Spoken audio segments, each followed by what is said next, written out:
नरसिंहपुर जिले के गोटे गांव में भारतीय जनता पार्टी द्वारा पूर्व प्रधानमंत्री अटल बिहारी वाजपेयी की जन्म जयंती पर कार्यक्रम का आयोजन किया गया। इस दौरान बीजेपी कार्यकर्ताओं ने पंडित अटल बिहारी वाजपेयी की मूर्ति पर माल्यार्पण किया और उनके सिद्धांतों पर चलने की शपथ ली। इसी कड़ी में कुंवर महेंद्र सिंह का कहना था कि भारतीय जनता पार्टी की नींव रखने वाले पंडित अटल बिहारी वाजपेयी ने भारतीय जनता पार्टी को इस मुकाम तक पहुंचाया है। माननीय श्री पंडित अटल बिहारी वाजपेयी जी पूर्व प्रधानमंत्री और भारतीय जनता पार्टी के नींव रखने वाले, जिन्होंने भारतीय जनता पार्टी की नींव रखी और आज इस पार्टी को इस मुकाम पर पहुंचाया कि सारे देश में और देश विदेश में आज नरेंद्र मोदी जी माननीय प्रधानमंत्री जी के नेतृत्व में पूरे दुनिया में आज हमारे देश का नाम गौरवान्वित हो रहा है। इसकी देन हमारे आदरणीय अटल बिहारी जी वाजपेयी जी हैं और उनकी आज जन्म जयंती है और उनकी विचारधारा को ही लेकर ये पार्टी बढ़ रही है और इन्हीं की प्रेरणा स्रोत आज मैं भी कांग्रेस पार्टी को छोड़कर भारतीय जनता पार्टी में 23 दिसंबर को मैंने भी अपनी आस्था जगाई और मैं लोगों के साथ सम्मिलित हुआ है। हमारे भारतीय जनता पार्टी के मार्गदर्शक कहें या भारतीय जनता पार्टी के संस्थापक सदस्य कहें, उनकी जन्म जयंती है। उनके उपलक्ष्य में आज अटल जी के जन्मदिन के उपलक्ष्य में आज उनकी मूर्ति पर हम सभी भारतीय जनता पार्टी के नेता, कार्यकर्ता, सभी वरिष्ठों ने उनका माल्यार्पण करके उनकी श्रद्धांजलि दी और उनको याद किया। जन्म जयंती है। मध्य प्रदेश के मंदसौर जिले में पुलिस विभाग ने एक अभियान की शुरुआत की है, जिसमें उन सूदखोरों पर कार्रवाई की जा रही है जो गरीबों से ब्याज के पैसे लेते हैं और फिर ब्याज के नाम पर उनकी जमीनों को अपने नाम कर लेते हैं।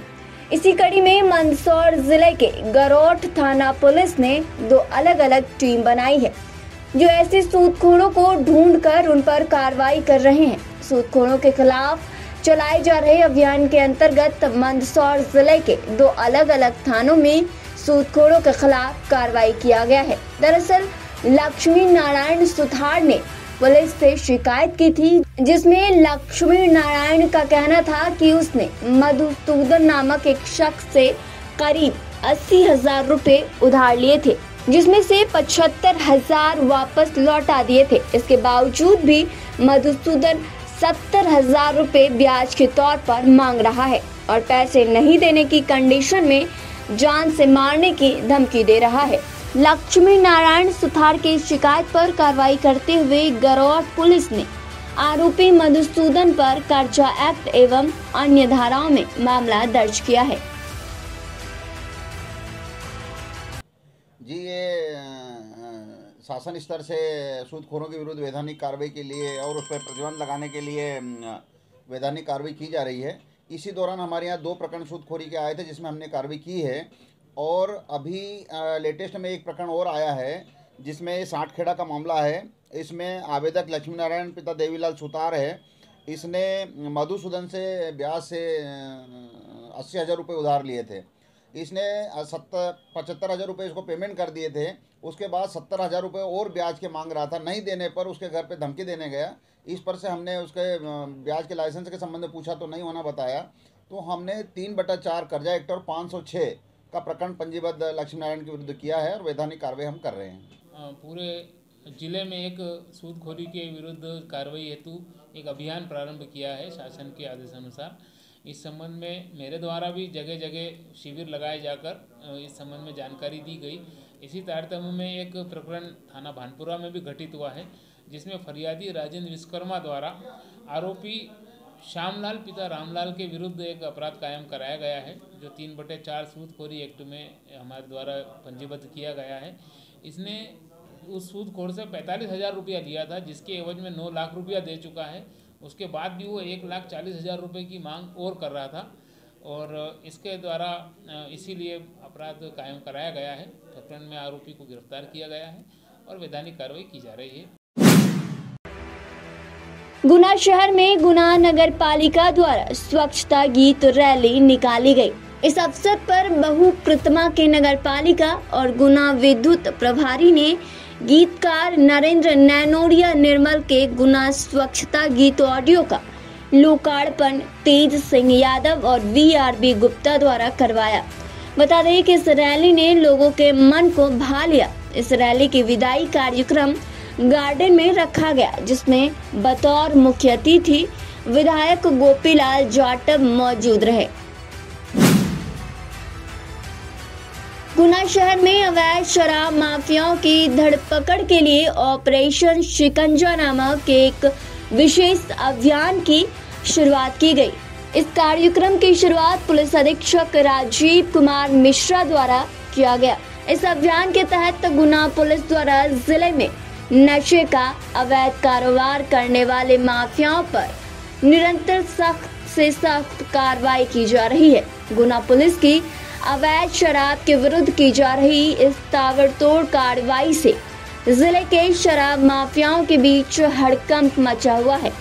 इसी कड़ी में पुलिस ने राजपुरा गांव से भारी मात्रा में अवैध शराब कार्य करने वालों पर कार्रवाई की है।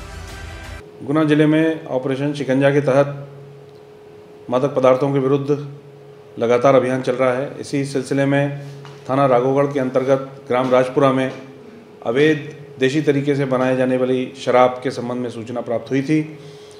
वहां पर थाना प्रभारी SDOP राघोगढ़ के नेतृत्व में थाना प्रभारी राघोगढ़ और बाकी अन्य थानों का फोर्स काफ़ी बड़ी संख्या में भेजकर वहां पर कार्रवाई की गई है। गांव में बड़े क्षेत्र में कार्य किया जाता है और उनके द्वारा विगत पूर्व में भी लगातार इस तरह का कार्य किया जाता रहा है, जिसमें समय समय पर दबिश हुई है। अभी की दबिश में लगभग 400 लीटर शराब मिली है और 10,000 लीटर लाहन प्राप्त हुआ है, जिसको कि वहीं मौके पर वीडियोग्राफी करते हुए उसको नष्ट किया गया है। इसके अलावा देशी शराब बनाने के और भी संयंत्र मिले हैं, भट्टियाँ मिली हैं, टंकियाँ मिली हैं, अन्य सामान मिले हैं जिनको जब्त किया गया है। जबलपुर जिला अस्पताल में आयोजित समारोह में सांसद राकेश सिंह ने CT scan machine, oxygen plant और 20 बिस्तरों के नवनिर्मित ICU वार्ड का लोकार्पण किया। इस अवसर पर विधायक अजय बिश्नोई, अशोक रोहाणी, लखन घनघोरिया, विनय सक्सेना, संजय यादव के साथ साथ CMHO डॉक्टर रत्नेश कुरारिया भी मौजूद रहे।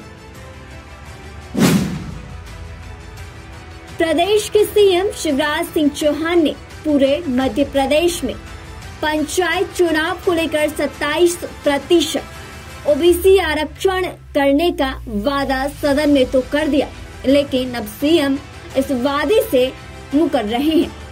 इसी को लेकर पूरे मध्य प्रदेश में युवा कांग्रेस के निर्देशानुसार हर जिले में शिवराज सिंह चौहान का पुतला दहन कार्यक्रम आयोजन किया गया।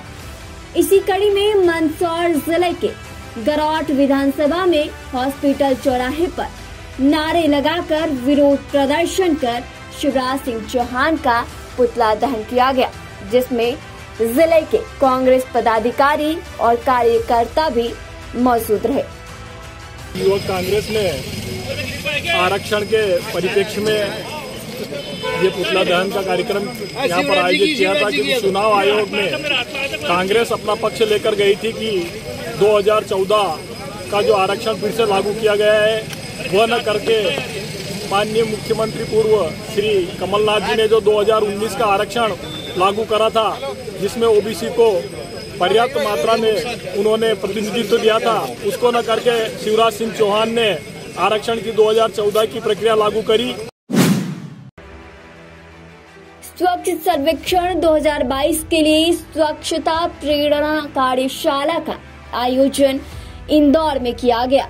इसी कड़ी में नगर परिषद पिपलिया मंडी का भी चयन किया गया और गरिमा पाटीदार, दिनेश चौहान और आदिल खान के साथ साथ अजय राठौड़ को आमंत्रित किया गया। मंदसौर जिले के जिलाधिकारी गौतम सिंह के मार्गदर्शन में नगर परिषद पिपलिया मंडी द्वारा स्वच्छता सर्वेक्षण अंतर्गत उत्कृष्ट कार्य करने को लेकर स्वच्छता टीम को CM शिवराज सिंह चौहान ने सम्मानित करते हुए 25 लाख की प्रोत्साहन राशि प्रदान की। मध्य प्रदेश के गुना शहर में रजक महासमाज संगठन की बैठक पुरानी गला मंडी सिंधिया पार्क में की गई। बता दें कि इस बैठक में राष्ट्रीय संत और रजक समाज के आराध्य देव संत श्री गाडगे बाबा की मूर्ति बनवाने को लेकर बातचीत की गई। इसी कड़ी में बाबा की मूर्ति निर्माण को लेकर 51,000 रुपए दान में आए। आज रजक महासमाज मध्य प्रदेश संगठन जिले का गुना की बैठक यहाँ रखी गई है और इस बैठक में सभी संगठन और समाज के लोग इकट्ठे हुए हैं। सभी ने आज ये तय किया है कि शहर के अंदर राष्ट्रीय संत समाज के जो हैं संत गाडगे बाबा उनकी मूर्ति लगना चाहिए। सभी लोगों ने बैठक में तय किया है कि मूर्ति लगवाई जाए और मूर्ति के लिए आज सभी लोगों ने यहाँ दान स्वरूप अपनी अपनी राशि की घोषणा भी की है और बहुत जल्दी हम सभी लोग जयपुर जाकर मूर्ति बनवाकर गुना में लाएंगे और उसको लगाने का प्रयास करेंगे। मध्य प्रदेश में विश्व हिंदू परिषद बजरंग दल की जिला बैठक गायत्री मंदिर में हुई। सबसे पहले भगवान राम की पूजा की गई। उसके बाद जिला अध्यक्ष अमृता सिंह सोलंकी ने सभी कार्यकर्ताओं को संबोधित किया, पिछले कार्यों की समीक्षा की और आने वाले कार्यक्रमों की जानकारी दी। फिर विभाग मंत्री सुरेश शर्मा ने सभी कार्यकर्ताओं को संबोधित करते हुए सभी कार्यकर्ताओं को मंदिर जाने और हनुमान चालीसा पाठ करने का आग्रह किया। मीटिंग प्रतिमा होती है और इसमें जो है भाषा योजनाएं आती है केंद्र से, जो केंद्र से योजना आती है राज्य के बाद फिर जिले में आती है, तो योजनाओं के क्रियान्वयन के लिए ये मीटिंगें बुलाई जाती है। इसके बाद जो है प्रखंड में वो क्रियाशील हो जाती है। मध्य प्रदेश में घर गिरने से पूरा परिवार रोड पर आ गया।